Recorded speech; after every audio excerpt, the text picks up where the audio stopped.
Hi guys, welcome to my channel cool by Neel. ఈరోజు నేను అటుకుల ఉప్మా చేసి చూపిస్తున్నానండి మీకు. సో దీనికి కావాల్సిన పదార్థాలు చూసేద్దామా.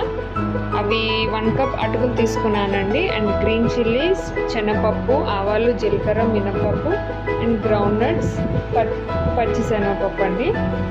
ఇది నేను తీసుకున్న ఇంగ్రీడియంట్స్ తాలింపుకి.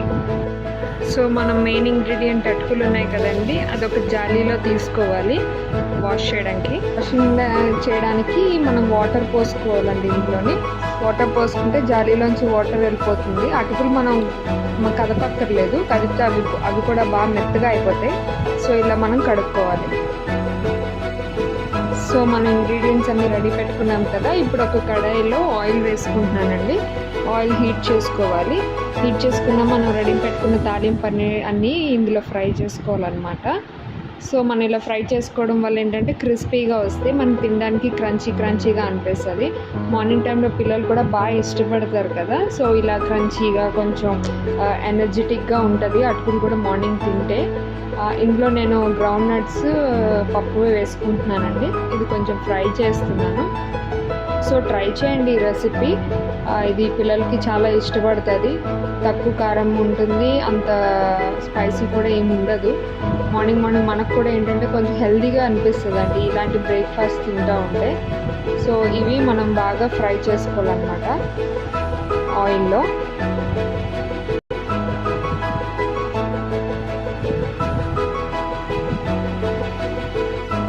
సో మనకి గ్రౌండ్ నట్స్ అవన్నీ బాగా ఫ్రై అయిపోయాయి కదా.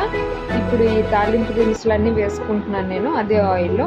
ఫస్ట్ అవి వేసుకొని ఫ్రై చేసుకోరండి, ఎందుకంటే గ్రౌండ్ నట్స్ పప్పులు కొంచెం లేట్గా ఫ్రై అవుతాయి కదా. ఇవి కొంచెం ఫాస్ట్గా ఫ్రై అయిపోతాయి కాబట్టి నేను లాస్ట్లో వేసుకున్నాను అనమాట. సో ఫ్రై చేసేసుకున్న తర్వాత నేను ఒక 2 గ్రీన్ చిల్లీస్ వేసుకున్నాను. మీకు కారం బట్టి ఇంకా గ్రీన్ చిల్లీస్ వేసుకోవచ్చు, ప్రాబ్లం లేదు. అండ్ కొంచెం కర్రీ లీవ్స్ వేసుకున్నాను. ఇది ఫ్రై చేస్తుంటే ఆయిల్లో మంచి అరోమా అండి, సూపర్.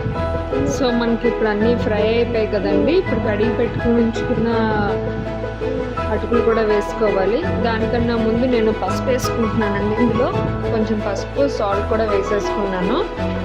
వేసుకొని అటుకులు కూడా వేసుకుంటున్నాను. పసుపును సాల్ట్ కొంచెం నూనెలో ఫ్రై అయితే ఇంకా బాగా టేస్ట్ బాగుంటుంది. సో అందుకని నేను ఆయిల్లోనే పసుపు, సాల్ట్ 2 వేసేసాను. అండ్ నెక్స్ట్ ఇప్పుడు మనం కడిగి పెట్టుకున్న అటుకులు కూడా వేసేసుకున్నాను. ఇవి బాగా మిక్స్ చేసుకోవాలండి. మనకి మిక్స్ చేసుకోవాలంటే ఆ వైట్ అటుకులన్నీ టర్మరిక్లో మారిపోవాలి, ఎల్లోలో మారిపోవాలి, అంతే బాగా మిక్స్ అయినట్టే. సో బాగా మిక్స్ చేసుకుంటే రెడీ అయిపోతుందండి మన ఈ చాలా సింపుల్ బ్రేక్ఫాస్ట్. ఒకసారి మీరు కూడా ట్రై చేయండి, ఎలా వచ్చిందో నాకు చెప్పండి. ఇది నా స్టైల్లో నేను చేశానండి, ఇంకా వేరే చాలా స్టైల్స్ ఉంటాయి. సో మనకి రెడీ అయిపోయిందండి. నేను ఇప్పుడు డిష్ అవుట్ చేసుకుంటున్నాను. చూసారా ఎంత కలర్ఫుల్గా వచ్చిందో. యమ్మీ ఉందండి. నేను ఆల్రెడీ టేస్ట్ చేసి మీకు చెప్తున్నాను, చాలా బాగుంది. మా బాబు కూడాకి బాగా నచ్చింది, మా బాబుకి కూడా. సో మీరు కూడా ట్రై చేయండి, నాకు కామెంట్ సెక్షన్లో చెప్పండి ఎలా ఉందో అనేది. చాలా సింపుల్ రెసిపీ అండి. మనలాంటి హర్రీ మామ్స్కి ఇవి చాలా సింపుల్గా అయిపోతూ ఉంటుంది.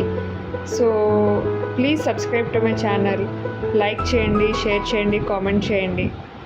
Thanks for watching. Thanks a lot. Take care. Bye.